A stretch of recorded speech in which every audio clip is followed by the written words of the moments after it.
Hello everyone and welcome to part 6 of this Building a Website in Progressive Steps tutorial series. If you have not done so already, go ahead and go through part 1 and part 5 where we discuss building a wireframe to building a header and footer, the home page, different page elements, as well as building our blog page.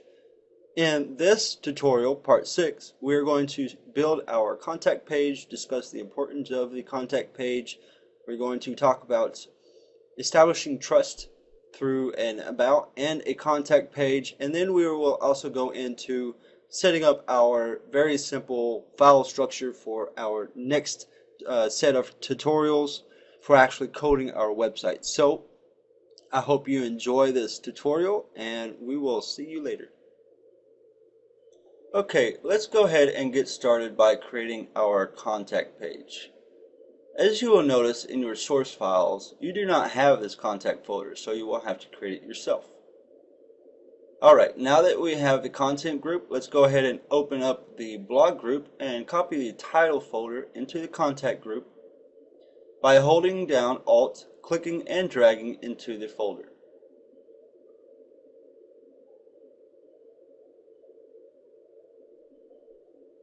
We also need to do the same with the breadcrumbs. So again, Alt, click and drag into the contact folder.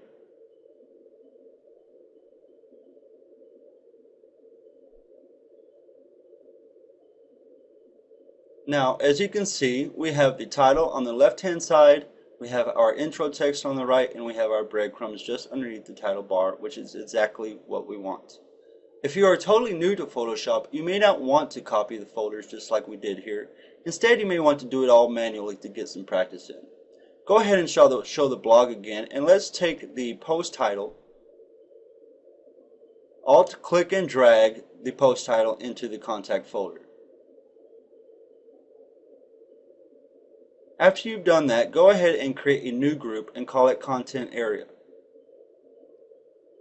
Now copy the post title into this new group. This is where all of our main content will go. Now you can hide the blog group and change the post title to Contact Information. Then move it over just beneath the breadcrumbs.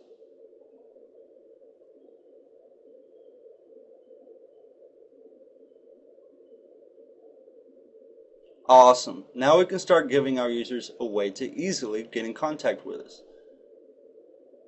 Start by grabbing your Type tool and write out the following. It's a good idea to add some contact info in the primary content area so users can easily get in touch with you.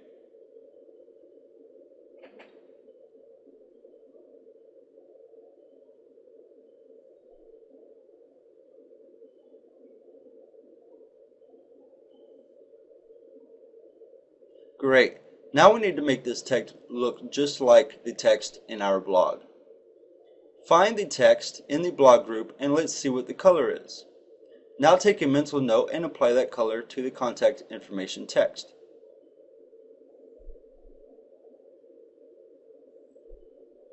"464646". Looks like we forgot to take a mental note of our other font properties, so go ahead and do that now. Okay, go ahead and change the font size to 12 and make the font weight regular. Grab your Move tool and let's move it over in line with the title.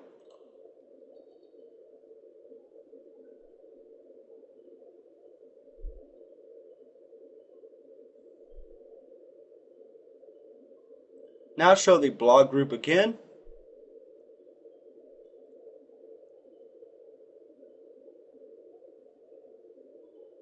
And let's find a nice separator that we can use. Here's one. Now Alt click and copy it into the content area folder. Now let's hide the blog again.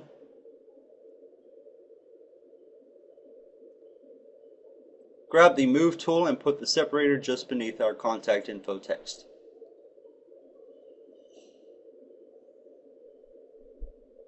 Now that we have our separator, let's copy the title just below it. So click, Alt, click and drag to copy.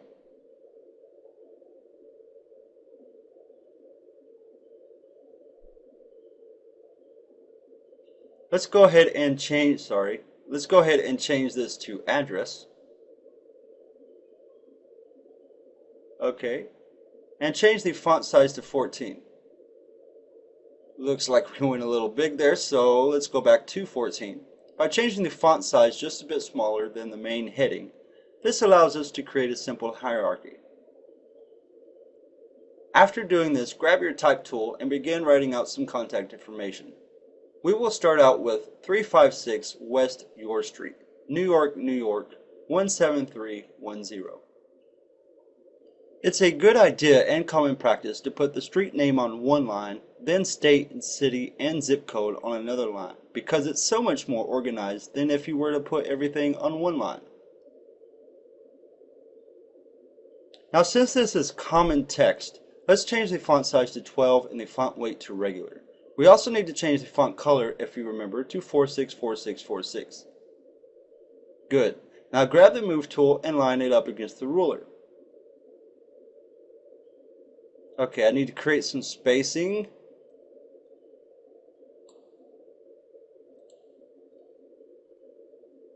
Okay, now grab the separator again and make another copy by holding Alt, clicking and dragging and putting it just underneath the address. Move it against the ruler, then select the address. Hold down Shift and select the separator. Hold Control to pick the address layers and then the separator, then copy them twice.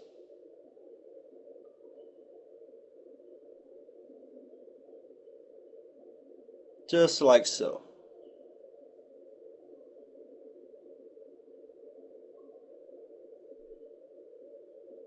Okay, go ahead and pick the first copy.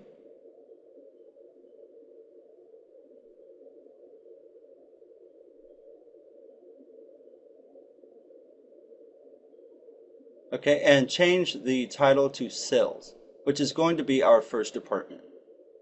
Now change the address to Contact Person, Justin Hubbard. Then select the first part of the text and make it bold. This helps users easily scan the contact page to find exactly the information they're looking for, whether it be the name of a contact person, a department, or a phone number. Now let's go ahead and copy this layer 3 times. Change the first copy to email jhubbard@elineweb.com.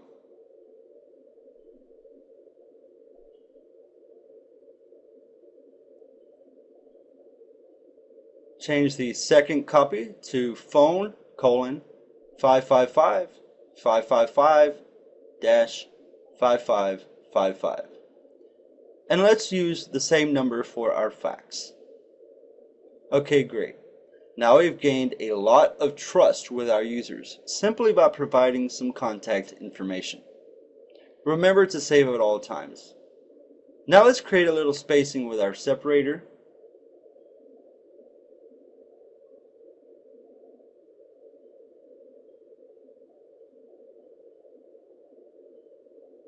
Go ahead and grab the email, phone, and fax and move it down, creating some spacing from the contact person, and align it to the left.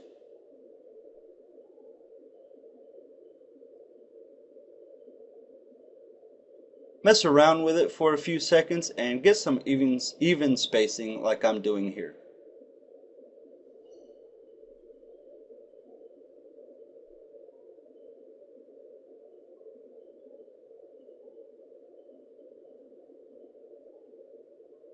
It's important to have this even spacing so that your layout does not look unorganized.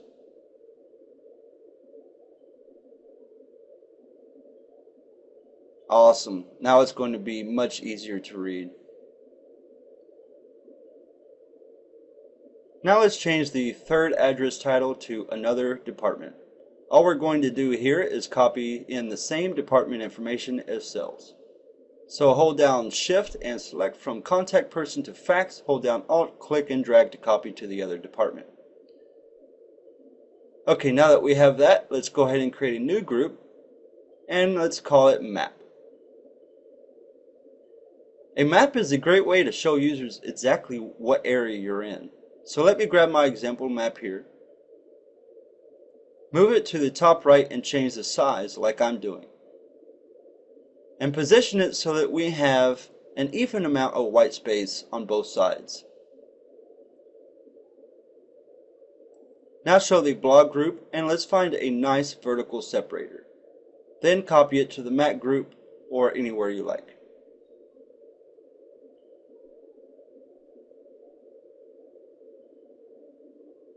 This separator will help us divide both sections of our page, so move it over in between the content area and the map area. With that finished, let's go ahead and copy a horizontal separator and put it below the map. Then we can align this in the center. Actually, let's just use align vertical centers.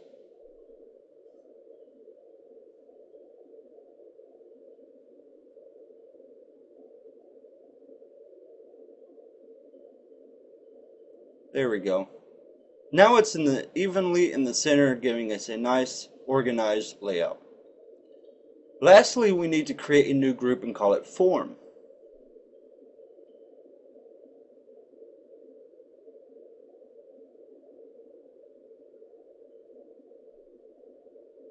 Find the contact information title and copy it to the form group. Let's go ahead and change that to send a message using all caps. Awesome. Now we have an area for our form. But since it's going to look just like our other form, we can save a lot of time by simply grabbing our blog form, copying it to the form group, and changing it up a little. So let's do that by finding our form layers in the blog group. Grab the form and move it below the map.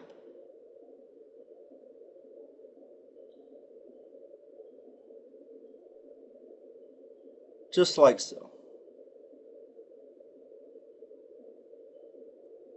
Font size for send a message goes to 14. And get rid of the original title message. Now let's get rid of the website input.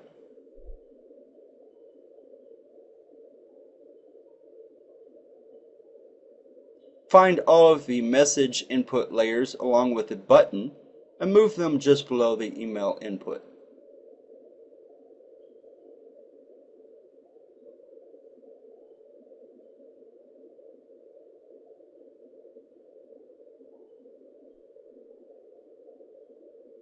Now let's grab everything and move it just below the form title. Hold down Shift and select all of the boxes, press Ctrl T to transform, and resize the inputs against the ruler. And that is pretty much our contact page, so let's take a quick look over it. As simple as it may seem, this is an extremely important page and is sure to gain the trust of your visitors. Looks like I never changed the title for the contact information, so let's go ahead and do that now. So grab the title here and let's change that to Contact Us Page Title. And that's it. Now let's review. We have the entire site taken care of in Photoshop. As you know, we started off with the master, which included our header. We put our logo on the left-hand side because that was where users first look when they go to a web page. They look from the left to the middle to the right. So on the left-hand side is the best place to put the logo. We put our login on the top right-hand side. Sorry about that. Which makes it unobtrusive but still easily accessible. Then we put our menu on the bottom right hand side here, making it next in line in the hierarchy and easily accessible. If we scroll down, we go to our footer where we put a Twitter feed because we want our users to stay up to date with what we are up to. We also put links, 3 columns of links in the footer, which basically acts as somewhat of a sitemap and easy to access links for our users on any page that they go to. Then we have our newsletter on the right hand side here, and it'll be in our footer, so it's easily accessible for on any page, no matter what page you're on. And then we also have our social links here too, with our copyright information at the bottom. So take off the master page and we have the home page. So we have the home page, we have a slider here which creates our focus content, our featured content, the content that is most important, and put that here, as well as a huge button telling them to learn more, which essentially tells them go ahead and click here and you can find out more information about this content. We also have an actionable content area, which is our second priority content. And then it tells them to start browsing as if they are going to look at a portfolio or a page filled with products.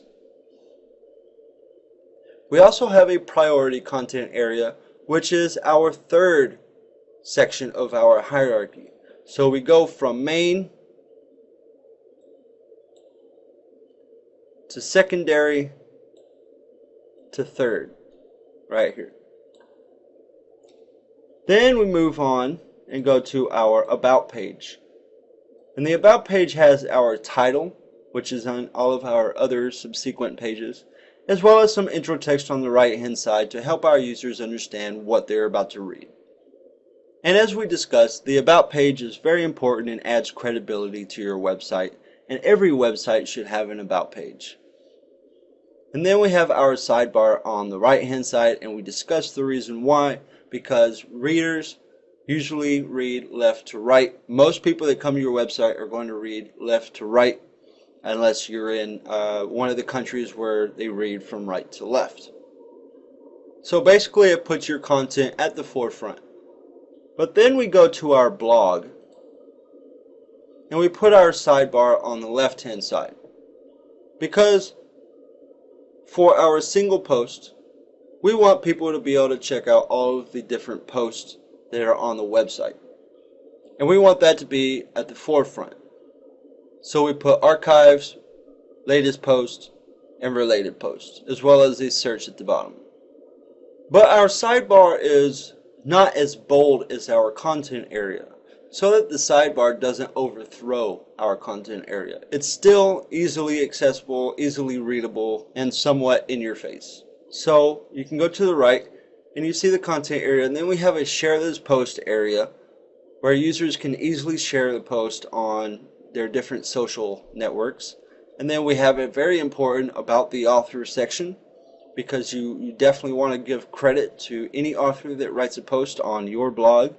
And we also have a comment section, because it is very important for comments and people to be able to hold a conversation on your blog about your post, and to bring other people in and get them engaged. And lastly, we have created our contact page. And as we discussed, the contact information is very important, and it adds credibility also, as well as the About page, to your website.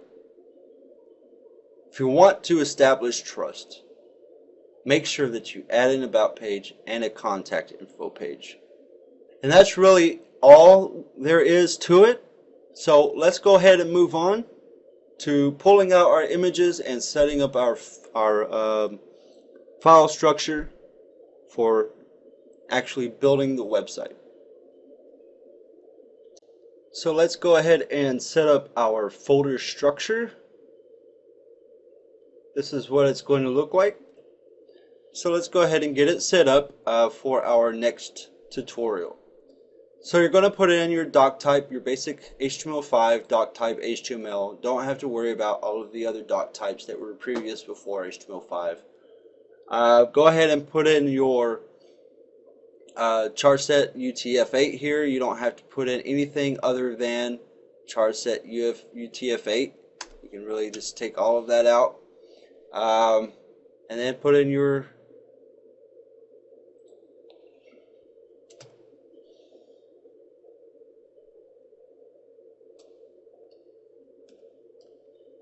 go ahead and add your meta content type, charset UTF-8, and add your title, building a website in progressive steps, with the end head and the body and HTML, right?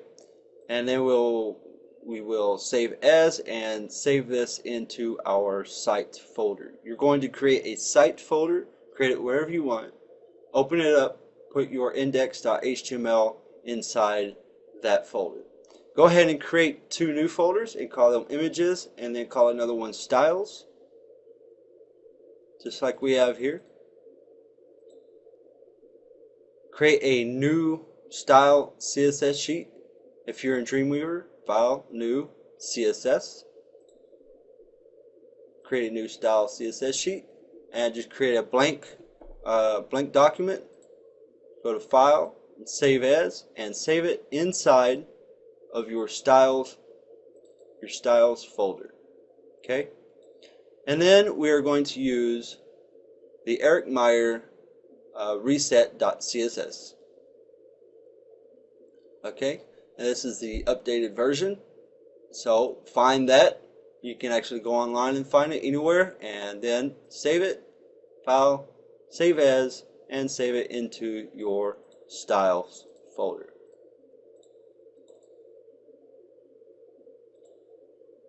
And that's it for our basic structure for right now, and we will continue on in our next tutorial with our file structure and start pulling images out of our Photoshop files, and also doing a little bit of coding. So we will see you later.